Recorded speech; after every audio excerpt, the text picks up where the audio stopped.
여러분 안녕하세요. 하나님의 마음을 시원케 해드리고 싶은 냉수 묵상 최성호 목사입니다. 반갑습니다.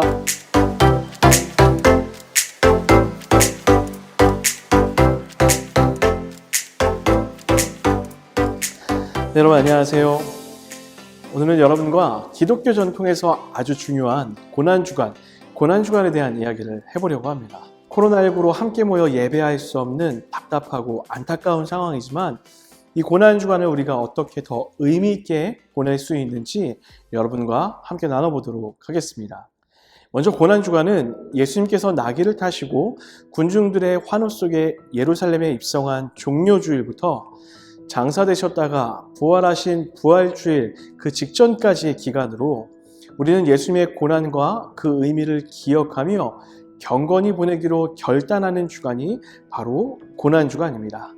예수님 생애의 마지막 한 주간이었던 이 고난주간에는 예루살렘 입성, 성전 숙청, 감난산 강화, 성만찬 제정, 겟세마네 동산의 기도, 체포와 신문, 또 우리가 잘 알고 있는 십자가 처형과 장사와 같은 그야말로 예수 공생의 절정을 이루는 사건들이 숨막히게 전개되어집니다.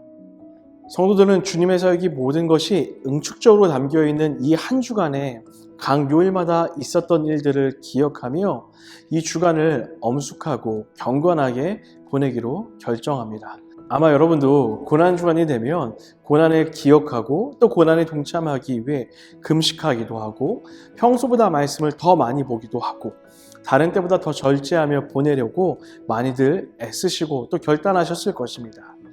특별히 오늘은 이 고난주간을 더 의미 있게 보내기 위해 여러분에게 두 가지 말씀을 드리려고 합니다. 먼저 첫 번째는 고난이 아닌 고난의 이유를 기억하는 한 주가 되기를 소원합니다. 우리는 예수님의 고난을 보며 이런 생각들을 합니다. 얼마나 아프셨을까? 또 얼마나 힘드셨을까? 또 얼마나 치욕스러우셨을까? 예수님의 고난과 십자가는 감히 상상할 수 없는 고통과 치욕의 현장이었습니다. 하지만 우리가 그 고난의 참혹성과 아픔만을 기억하며 슬퍼할 것이 아니라 예수님은 왜 그 고난을 감당하셨을까? 그것에 대해 늘 기억해야 합니다.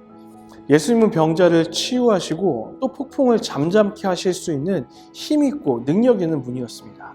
그런데 그런 분이 고통을 당하셨습니다. 아니 더 정확히는 그 고통 가운데로 들어가셨고 참으셨고 인내하셨습니다.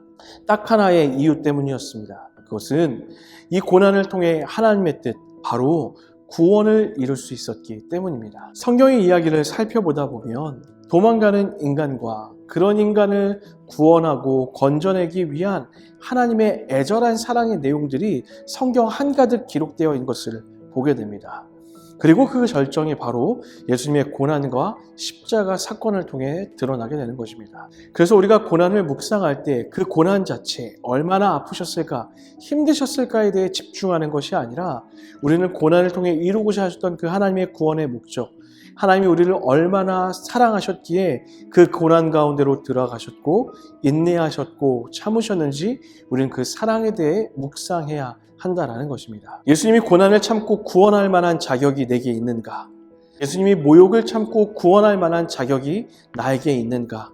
우리는 그 고난 앞에 자격 없는 자를 사랑하시는 하나님의 위대한 사랑을 묵상하고 또 감사해야 할 것입니다. 고난주간을 보내는 두 번째 우리의 자세는 하나님의 사랑은 나 개인만이 아닌 우리 모두에게 향하고 있음을 기억해야 됩니다. 고난주간에 개인의 죄를 회개하고 결단하는 거 매우 중요합니다. 그런데 이 한 가지를 여러분 꼭 기억하시기를 부탁드릴게요. 예수님의 고난의 목적이 나 하나에게만 해당되는 것이 아니라는 것입니다. 하나님은 우리를 구원하시기를 원하십니다.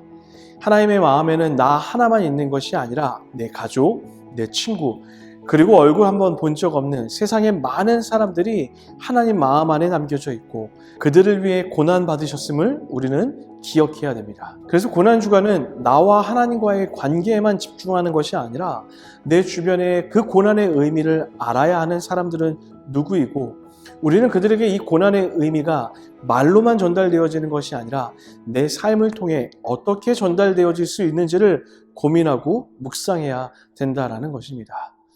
그래서 지난 우리의 삶이 구원받은 자답게 살아가고 있는지 다시 한번 내 삶을 돌아보고 이후에 내 삶에서 나의 삶을 통해 하나님이 드러나기 위해 내가 고쳐야 될 것들, 조심해야 될 것들, 변화되어야 될 것은 무엇인지 발견하고 결단하는 그런 시간이 되어야 될 것입니다.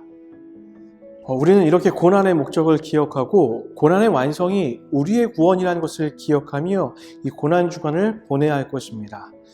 그래서 여러분 이번 한 주 이 세 가지를 한번 생각해 보셨으면 좋겠어요. 첫 번째, 내 삶의 주인이 누구인지 점검하는 시간을 갖는 겁니다. 돈, 이성, 성공, 안정감 등 여러분 삶에서 예수님을 대체하고 있는 내 인생의 가장 중요한 가치가 무엇인지, 내 인생의 주인이 예수님이 아니라 다른 것이 되어 있지는 않은지 한번 생각해 보는 것입니다. 두 번째, 나는 예수님을 진심으로 사랑하고 있는가 내 마음을 돌아보는 것입니다. 나를 사랑하시는 예수님에 대해 감사하는 것만큼 중요한 것은 내가 예수님을 사랑하고 있는지 점검하는 것입니다.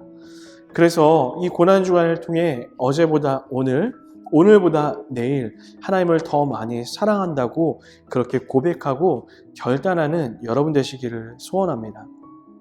마지막 세 번째는 예수님의 사랑이 필요한 내 이웃과 주변이 누구인지 돌아보는 거예요. 단순히 누군가를 불쌍히 여기는 것이 아닙니다.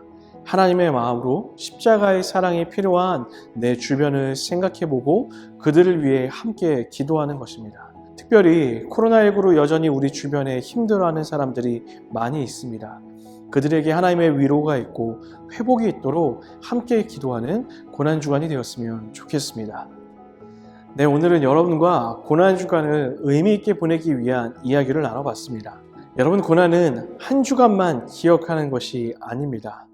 우리는 일상을 살아가면서 매일의 삶에서 그 예수님의 고난의 의미를 매일매일 기억하며 살아가야 될 것입니다. 이번 고난주간을 통해 우리의 삶이 예수님의 고난의 의미를 기억하고 구원받은 자답게 또 예수님의 고난에 동참하여 살아가는 은혜가 있기를 냉수 묵상이 응원하겠습니다. 지금까지 하나님의 마음을 시원케 해드리고 싶은 냉수 묵상이었습니다.